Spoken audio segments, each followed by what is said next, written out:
স্বামীর আরেকটা অধিকার হচ্ছে স্বামীর অনুমতি ব্যতীত স্বামীর ঘরে কাউকে প্রবেশ করতে না দেওয়া। বুখারী শরীফের 5195 নম্বর হাদিসের বর্ণনা। عن أبي هريرة أن رسول الله صلى الله عليه وسلم قال لا يحل للمرأة أن تصوم وزوجها شاهد إلا بإذنه। হযরত আবু হুরায়রা রাদিয়াল্লাহু আনহু থেকে বর্ণিত, আল্লাহ রাসূল সাল্লাল্লাহু আলাইহি ওয়াসাল্লাম বলেন, কোনো মহিলার জন্য বৈধ হবে না তার স্বামীর উপস্থিতিতে স্বামীর অনুমতি ব্যতীত নফল রোজা রাখা।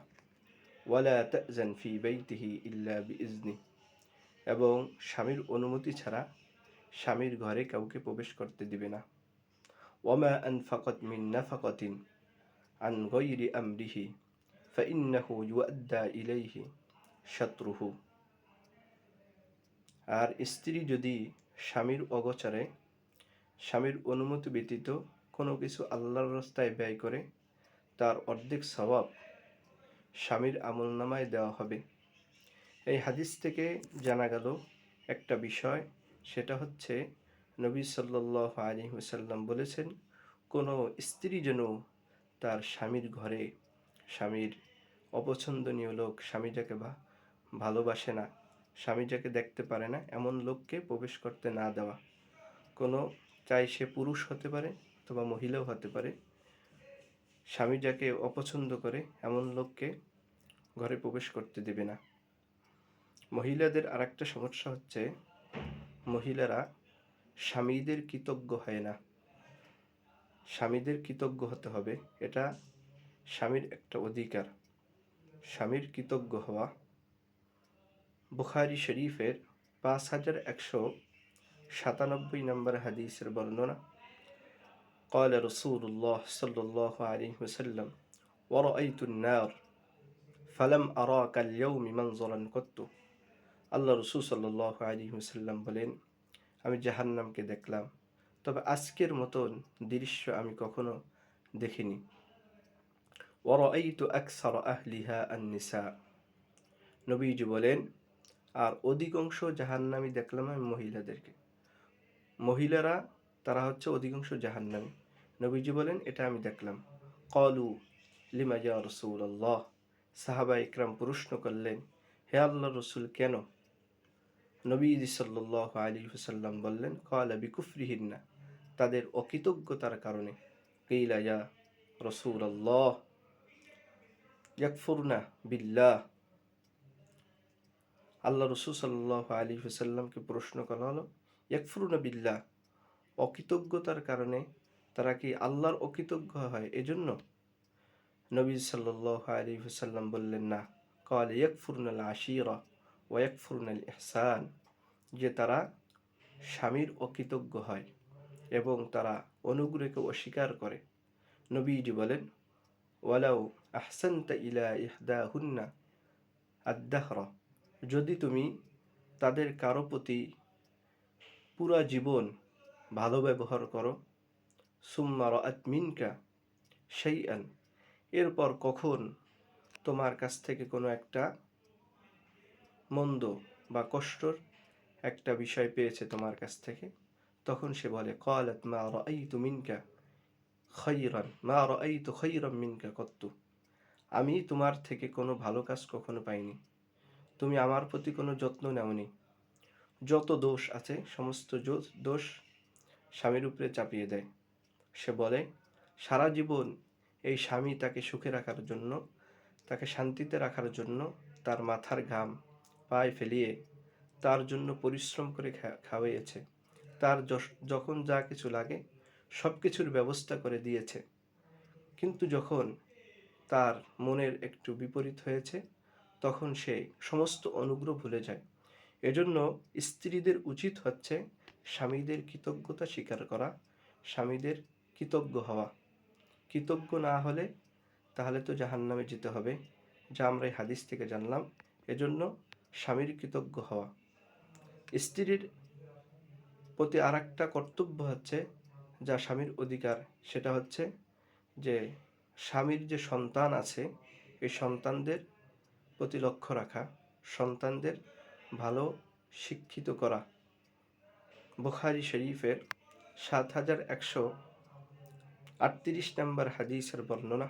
আন আব্দুল্লাহ ইবনে ওমর, হযরত আব্দুল্লাহ ইবনে ওমর রাদিয়াল্লাহু আনহু থেকে বর্ণিত, আন্না রাসূলুল্লাহ সাল্লাল্লাহু আলাইহি ওয়াসাল্লাম قال, আল্লাহ রাসূল সাল্লাল্লাহু আলাইহি ওয়াসাল্লাম বলেন, আলা কুল্লুকুম রাইন ওয়া কুল্লুকুম মাসউলুন আন রাইয়াতিহি, জেনে রাখো তোমরা প্রত্যেকেই দায়িত্বশীল আর প্রত্যেককেই নিজ নিজ দায়িত্ব সম্পর্কে প্রশ্ন করা হবে।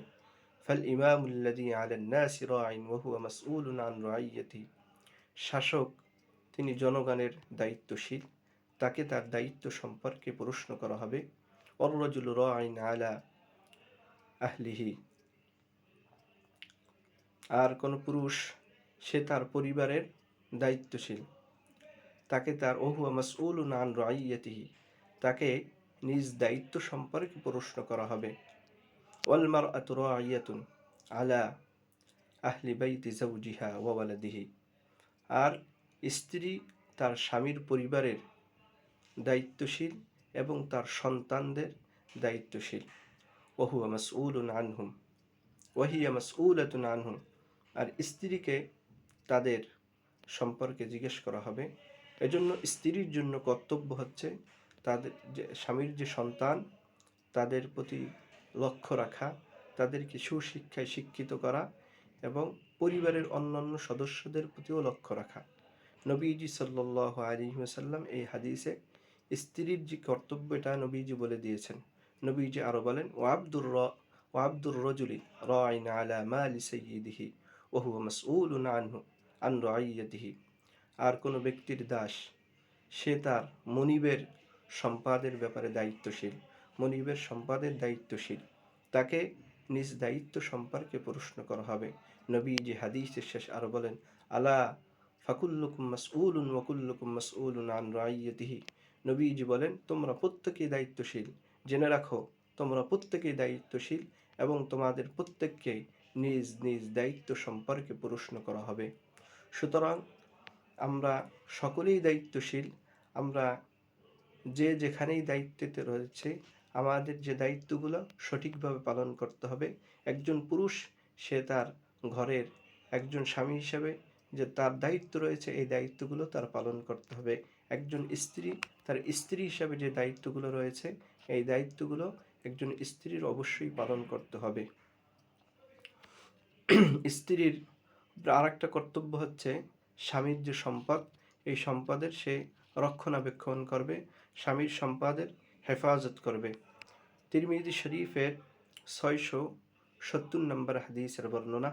قال رسول الله صلى الله عليه وسلم لا تنفق امرأة شيئا من بيت زوجها إلا بإذن زوجها, নবীজি সাল্লাল্লাহু আলাইহি ওয়াসাল্লাম বলেন, কোন স্ত্রী যেন তার স্বামীর ঘরের কোনো কিছুই খরচ না করে স্বামীর অনুমতি ব্যতীত। কিলা ইয়া রাসূলুল্লাহ ওয়ালা তাআম, সাহাবায়ে কেরাম প্রশ্ন করলেন, খাবারও কি নয়, খাবারও কি খরচ করতে পারবে না স্বামীর অনুমতি ছাড়া?